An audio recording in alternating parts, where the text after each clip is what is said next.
It's September 12th, 1987. My name is Major Alan Schaefer, also known as Dutch, U.S. Army veteran, Special Ops Commander, and the only survivor of the Valverde incident. These tapes are my personal testimony.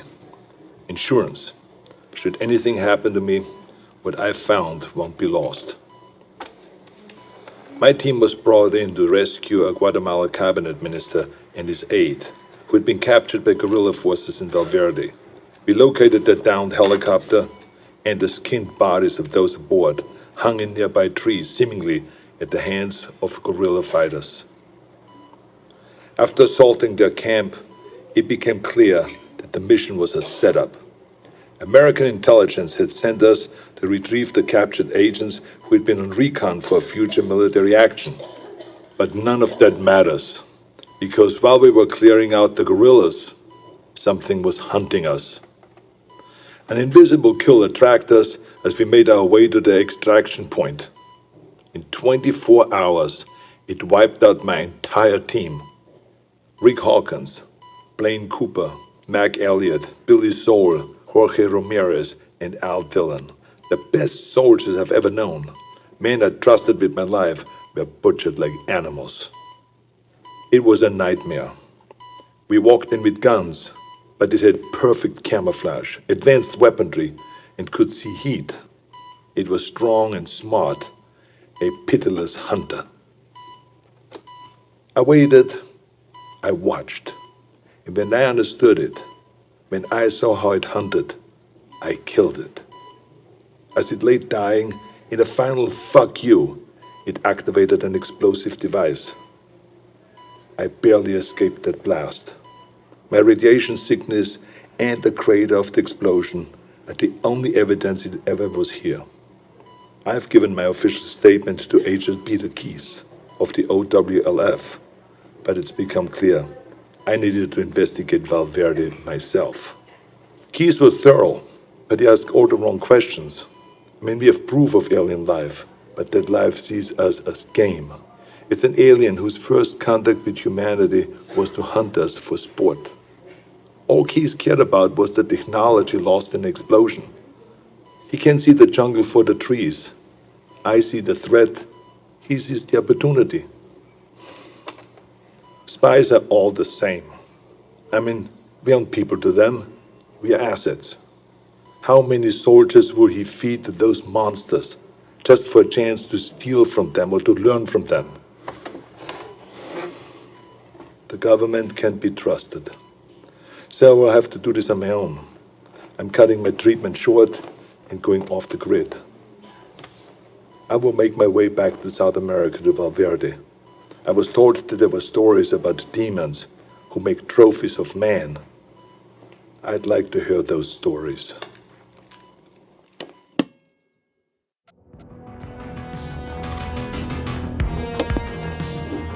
April 8th, 1991. I'm not dead yet. I'll admit, I regret not curing my radiation sickness before I left. It made leaving the country difficult. I cashed in a few favors, took one too many off-the-book flights in rusted-out buckets, but I made it back to Valverde.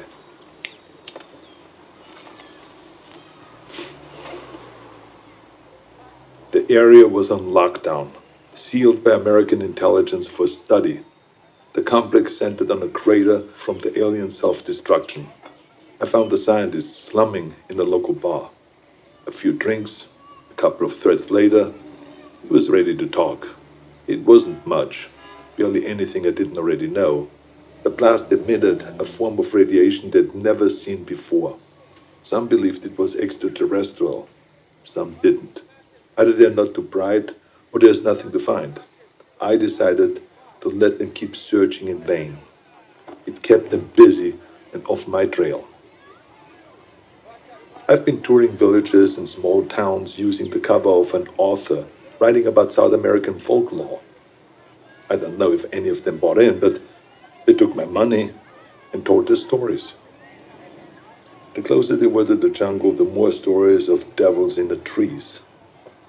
Some were bullshit, made up on the spot, but some carried consistencies that I couldn't ignore.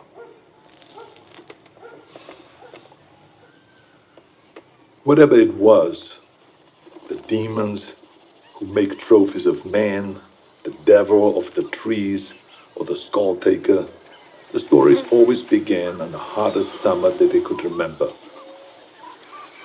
In the summer of 1987, Valverde nearly broke its all-time high in temperatures. They love the heat. It must remind them of home. Everything else confirmed the truth of the stories. Proud warriors skinned and hanged, skulls and spines ripped from their bodies. Maybe it was obvious from the beginning, but it wasn't until I heard the stories that I truly accepted the purpose of these mutilations. I mean, they're taking trophies. They travel impassable distances to hunt us, skin us, and mount us over some alien fireplace on another world. It would be disgusting if it weren't so familiar. Where do I go now? It's been on my mind all year. The takeaway from all this intel is that they've been doing this for decades, centuries maybe. They're coming back, and I need to be there when they do.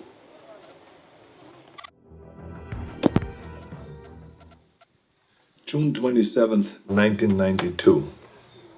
It's hard to remember that the most important part of an operation is patience. You can plan the perfect op, but you can't account for everything. If shit goes south, there's nothing to do but to adapt and finish the mission.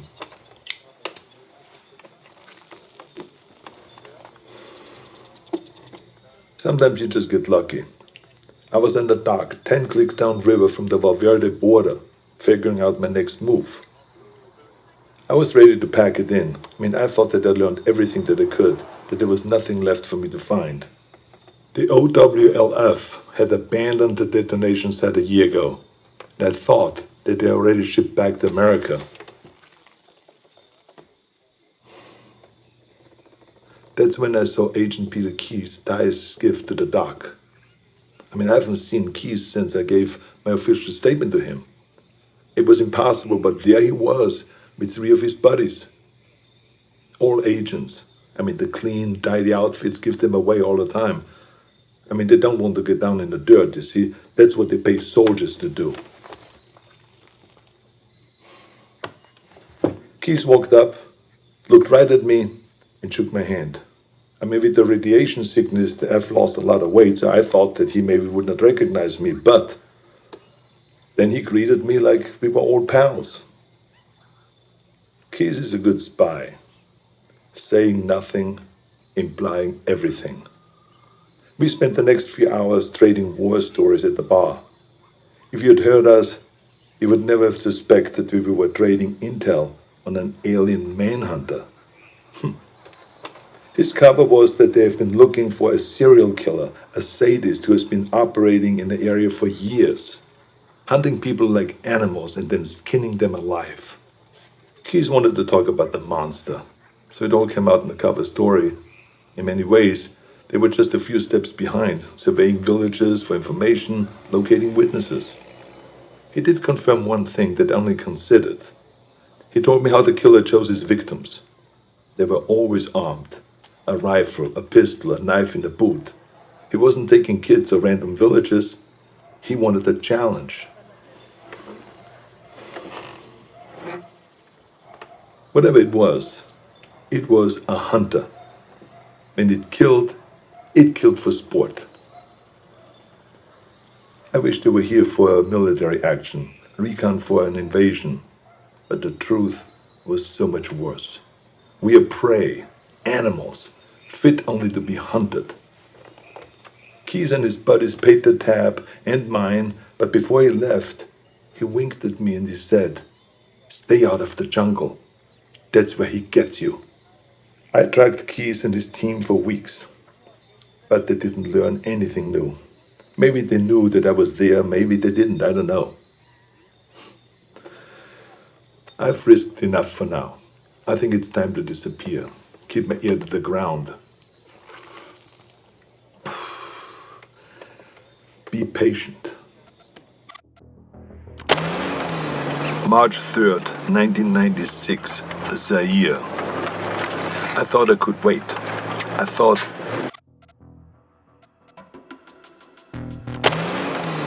March 3rd, 1996, Zaire.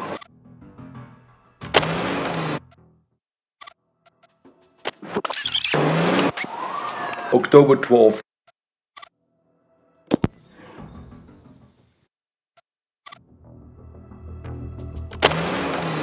March 3rd, 1996, Zaire. I thought I could wait. I thought that I could hold back and make my move at the right time. I couldn't. Fuck. I had to find them. I needed to hunt it or let it hunt me. October 12th, 1997, Los Angeles. I needed to come back to the States. It wasn't impossible to sneak contraband through customs, but I wasn't willing to risk what I found in a cargo falling into the wrong hands. Instead, I traveled to Mexico aboard a cargo ship bound for the port of Altamira. From there, I made my way to Tijuana and I bunkered down. I had tangible proof of extraterrestrial life in my possession, but no idea what to do with it. I'm not a scientist. I did a soldier's duty and secured valuable intel. This was out of my pay grade. I kept an eye on the news. Los Angeles was having a record-breaking heat wave and a gang war on the streets. It was perfect. I could feel it in my bones. I'd been tracking them for so long, I could think like them. I could smell the prey. I could see the hunting ground. I had to get to LA. Crossing back into the States from Tijuana wasn't that difficult, but by the time that I'd reached the city, it was already over. Like Valverde, the OWLF only found crumbs. What I'd hoped might be an alien ship turned out to be only a launching site. I wanted it too much, and I got sloppy. I breached the OWLF's quarantine and was captured. I'd hoped to be bailed out by Agent Keys, but he died. With Keys gone, the OWLF was leaderless and disorganized. I was interrogated, but I negotiated my release by bartering the alien materials that I'd recovered from the Congo. During the negotiations, it was clear how little they knew. They needed someone who understood the threat, so I offered to work with the OWLF as a consulting advisor. They had the funding, the technology that I needed to continue my hunt. I wouldn't work for them, but I would work with them. There will be a weapon that I can use to hunt down these predators as they move to fresh ground. It's only a matter of time until they see us as a real threat. When the prey can fight back, it's no longer a hunt. It is war. March 3rd, 1996, Zaire. I thought I could wait. I thought that I could hold back and make my move at the right time. I couldn't. Fuck. I had to find them. I needed to hunt it or let it hunt me. I joined up with any private military company that was headed into the hot zone. I pulled every string, cashed out every favor just to follow the sweat and the death that attracted the demon. I eventually put together a team myself. Lost soldiers and haunted men, willing to fight and to die wherever I led them. They thought that I was a legend, and I let them believe that. I'm quiet and good in what I do. They needed them to see me as a legend, so that they could take them to die in a sweltering jungle. We went on more missions than I can remember. We didn't fire until we were fired at. They thought that it was my code. It wasn't. I was waiting and watching.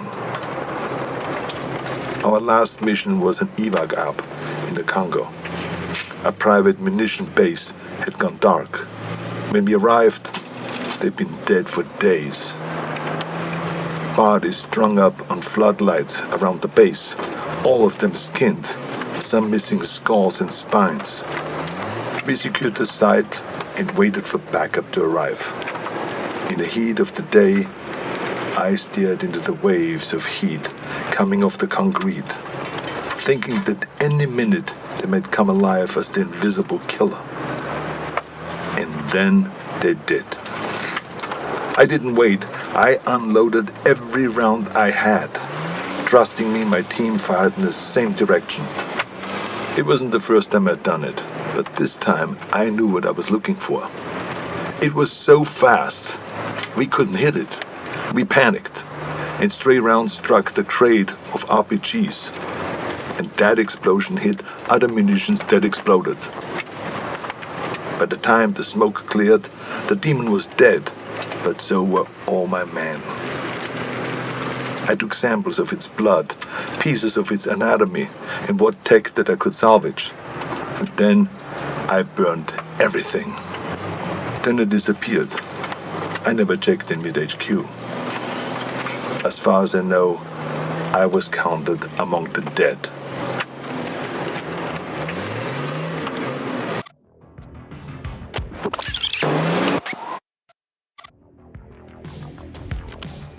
March 3rd, 2008. We've gotten good at killing predators. Every time we find one, we come back with more tech, more research, and the OWLF's funding goes up. Together, we have gotten stronger and more efficient. For a time, the aliens were surprisingly predictable. They had no idea that we knew so much about them. But that began to change. They sent better hunters every time. They're beginning to see us as a threat. Or we've become a more worthy prize. Maybe both.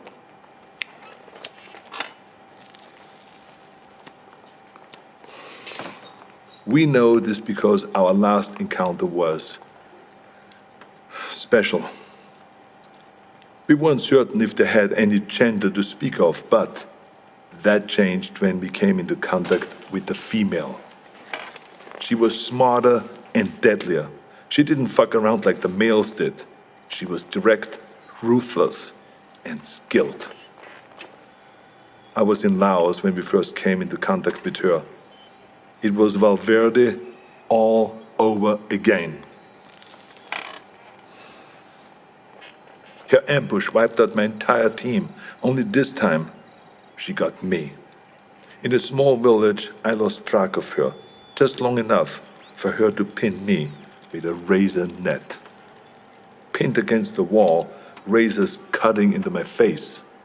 I've been fighting for so long, I was ready to die. I should be dead. Instead of making the kill, she cloaked and vanished into the jungle.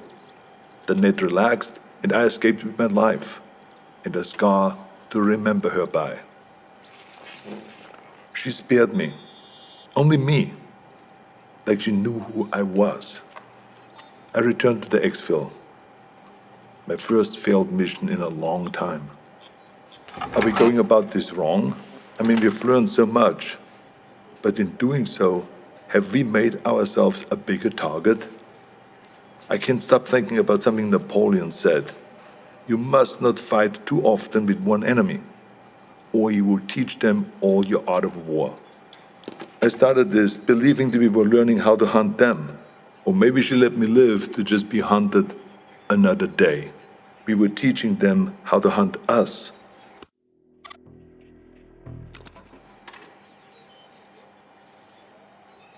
January 13th, 2019.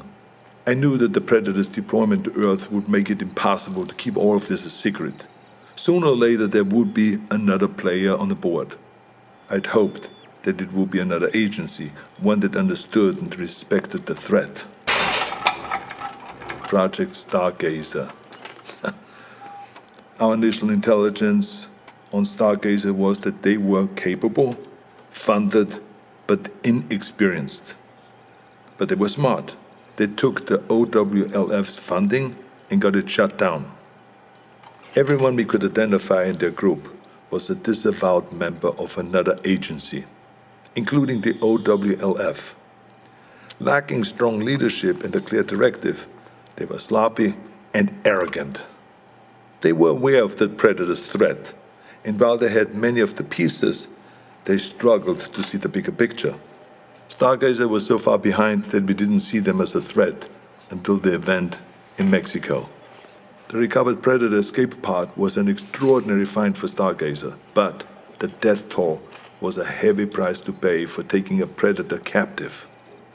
My task force has many directives, but one of the most primary is we do not take captives. Retrieve technology, corpses, and other intelligence. But there's no value in a live Predator, only liability. The enemy does not want peace. The enemy does not negotiate. Its only drive on Earth is to hunt. What we might learn from a captive Predator would never be worth the risk to our people. Stargazer didn't learn from their mistakes, and the technology they've recovered has only made them cocky. When the government cut ties to the agency, it should have shuttered their project permanently, but they only shifted their goals. Guerrilla factions and private military companies are being contracted by Stargazer to set up bases and equipment in locations that we have identified as ideal hunting grounds. We believe that the former intelligence project is setting itself up to be a fully independent dealer of otherworldly arms. This is the worst-case scenario. Hostile forces will use those weapons on their enemies, and they will use them on us. All the while, the true enemy stalks us unseen. It's a distraction mankind can't afford. Stargazer will have to be dealt with. 2025. It's hard to believe that I'm still here recording this. I probably shouldn't be smoking in a med bay, but fuck it, it's my birthday, for Christ's sakes.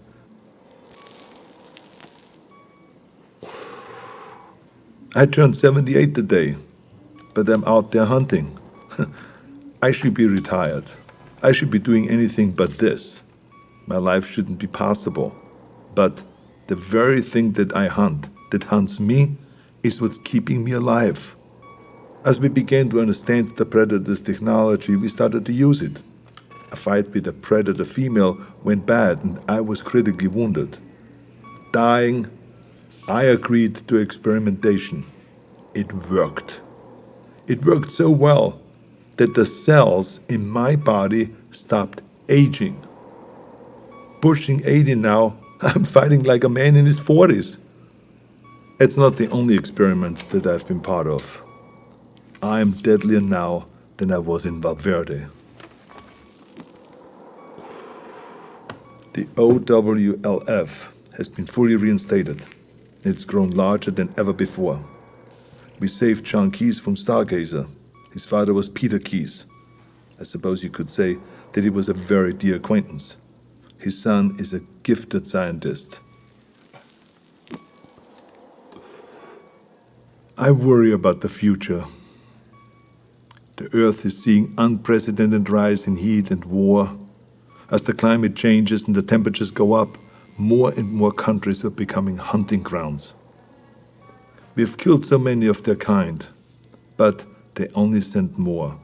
The number of events that we have witnessed has increased threefold in 10 years. We have made an impression on them, but not like we had hoped. We wanted to show them that we weren't prey, to deter them from ever sending another hunter to our world. We sent a warning, but they took it as a challenge. I fear we have made things worse. If the predators ever decide that we've grown too bold, I have no doubt that they could burn the earth and all of humanity with it. My only hope is that while they waste their time on sport, we can rise up together and stand against them as a species. Until then, we keep moving, we keep hunting, and we keep our eyes open. Never let you go, never let you go.